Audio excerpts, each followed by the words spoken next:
Shalom jemaat Tuhan, puji Tuhan. Selamat pagi, Tuhan memberkati kita. Tetap semangat, tetap berharap dan bergantung kepada Tuhan. Belajar tetap mempercayai Tuhan dengan segenap hati, jiwa, kekuatan, kemampuan kita. Itu artinya kita mengakui Dia dalam segala laku kita, sehingga kita akan melihat jalan-jalan kita. Jalan di depan kita akan diluruskan oleh Tuhan. Percayalah, Tuhan tidak pernah meninggalkan kita. Tuhan selalu menuntun, mengawasi, dan memperhatikan kehidupan kita. Hari ini kita kembali masih belajar tentang konsep ibadah yang benar menurut firman Tuhan, menurut Tuhan. Tentu kita harus belajar berpindah dari konsep ibadah perjanjian lama masuk dalam konsep perjanjian baru. Karena Tuhan Yesus berkata bahwa sudah tiba sekarang dan penyembah-penyembah yang benar yang dicari, diinginkan oleh Allah bukanlah lagi masalah ibadahnya di sana atau di sini. Terkadang kita berpikir bahwa kalau kita di tempat tertentu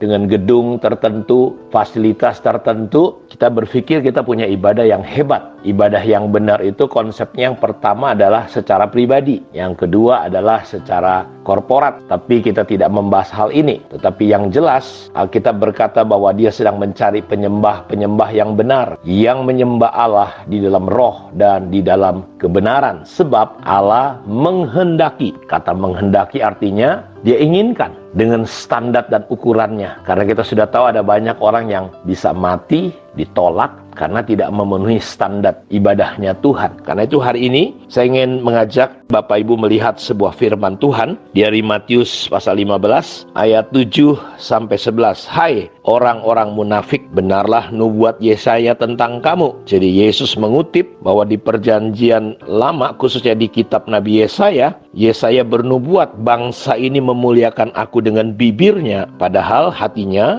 jauh daripadaku. Jadi mereka kelihatan beribadah, tetapi sebenarnya ibadahnya tidak memenuhi standar Tuhan. Karena bibirnya menyatakan memuliakan Tuhan, tetapi hatinya jauh daripada Tuhan. Dan ayat ini berkata percuma, tidak ada gunanya, tidak ada faedahnya, tidak ada dampaknya untuk mereka, untuk kita. Jadi ibadah yang salah, yang tidak memenuhi standar Tuhan, tidak membawa efek apa-apa. Dan ini yang sering terjadi, banyak orang komplain sama Tuhan. Kenapa aku udah ikut Tuhan, aku udah begini-begini, kok hidupku nggak berubah, kok aku nggak diberkati, kok. Saya mau beritahu kepada saudara, saudara nggak perlu cari berkat, nggak perlu kejar berkat. Berkat akan mengejar Anda ketika Anda hidup beribadah sesuai dengan standar Tuhan. Kenapa ibadahnya percuma? Di sini dikatakan sedangkan ajaran yang mereka ajarkan ialah perintah manusia. Jadi jelas Bapak Ibu bahwa ibadah yang tidak ada faedahnya, tidak ada gunanya adalah ibadah yang memiliki hanya standar-standar manusia. Ajaran yang mereka ajarkan ialah perintah manusia. Jadi sebatas liturgi, sebatas ini dan itu, aturan-aturan yang dibuat oleh manusia. Tetapi standar Tuhannya itu seperti yang saya katakan kemarin, bahwa ibadah harus disertai kebenaran, ibadah harus disertai kesucian, ibadah harus disertai ketaatan. Kalau tidak, ya kita hanya sekedar memenuhi hukum kewajiban agamawi kita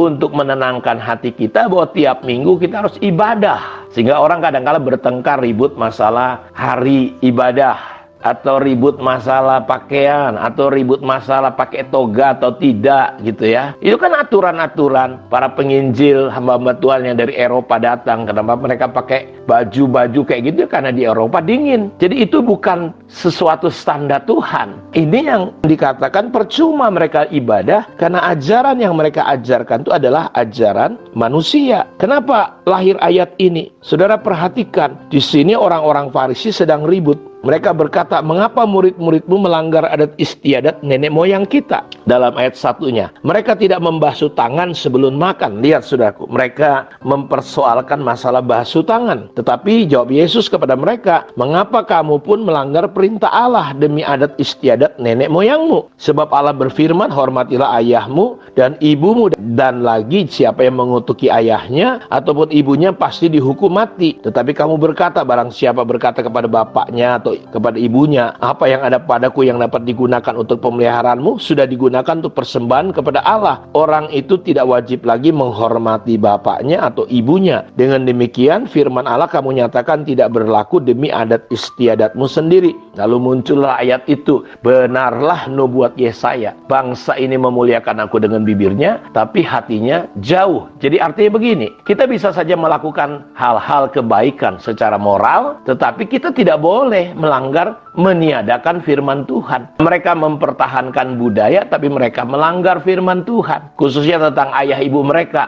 Karena mereka sudah memberi persembahan kepada Tuhan, seolah-olah mereka tidak perlu lagi menghormati, menghargai orang tua mereka. Makanya kalau saudara kita lihat sebentar dalam kitab Filipi pasal 3 ayat 1-4, akhirnya saudara-saudaraku bersukacitalah dalam Tuhan. Menuliskan hal ini lagi kepadamu tidaklah berat bagiku, kata Paulus, dan memberi kepastian kepadamu. Perhatikan, Paulus bilang gini, hati-hatilah terhadap anjing-anjing, hati-hatilah terhadap pekerja-pekerja yang jahat, hati-hatilah terhadap penyunat-penyunat yang palsu. Karena kitalah orang yang bersunat. Kenapa? Yang beribadah oleh Roh Allah dan bermegah dalam Kristus Yesus dan tidak menaruh percaya pada hal-hal lahiriah. Sekalipun aku juga ada alasan untuk menaruh percaya pada hal-hal lahiriah. Jika ada orang lain menyangka dapat menaruh percaya pada hal-hal lahiriah, aku lebih lagi. Jadi kita lihat perbedaannya. Ibadah yang benar dengan konsep Allah didasari tidak lagi bermegah kepada hal-hal lahiriah. Sampai Paulus bilang hati-hati, mereka ini anjing-anjing, mereka ini pekerja-pekerja yang jahat, penyunat-penyunat yang palsu. Dan ibadah yang benar menurut Tuhan adalah dia tidak lagi berbangga, bermegah karena perkara lahiriah. Lihatlah sekarang, standar ibadah yang dianggap benar oleh manusia adalah hanya sebatas berkat. Apa bedanya berhala dengan bait Allah? Orang datang ke berhala tujuannya cuma satu, diberkati. Dia mau datang jam berapa, yang penting ini ku kasih persembahan, kau berkati aku. Apa bedanya orang Kristen kalau datang hanya mengharapkan berkat? Kita datang kepada Tuhan bukan untuk diberkati. Saudara nggak perlu khawatir karena Tuhan tahu kebutuhan kita. Lihat dia memberikan matahari kepada orang baik juga kepada orang jahat. Tuhan adalah Tuhan yang penuh kasih. Jadi selama kita masih beribadah dan tujuan kita hanya sebatas lahiriah, betullah yang Paulus katakan, kalau kita menaruh harap, percaya Yesus hanya menaruh harap kepada hal-hal lahiriah, kita adalah orang yang paling malang dari semua orang malang yang ada di dunia ini. Jadi kalau ada orang malang karena tabrakan 9 orang keluarganya mati, maka kita, kalau kita beribadah sama Tuhan,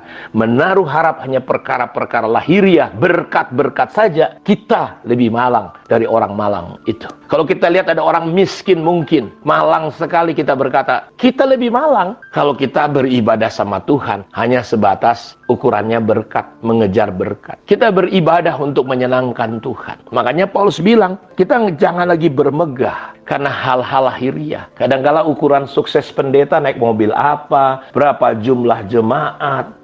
Terkadang hari-hari ini di tengah situasi di mana goncangan, bejana, bencana, penderitaan karena nama Tuhan segera akan kita hadapi. 7 meterai yang sedang mulai terbuka, 7 sangkakala, 7 bokor. Lalu kita orang Kristen masih sibuk terus. Kita tidak mengerjakan pekerjaan Allah. Saya berdoa pagi ini biar Roh Tuhan membuka mata hati kita, melihat sejauh mana ibadah kita. Apakah hanya secara lahiriah, sehingga kita dikatakan apa kata orang, tidak mendengar apa kata Tuhan. Kiranya kita boleh masuk hari-hari ini dalam ibadah yang sejati, yaitu hidup kita dan hubungan kita di dalam komunitas kita. Tuhan memberkati kita semua. Shalom.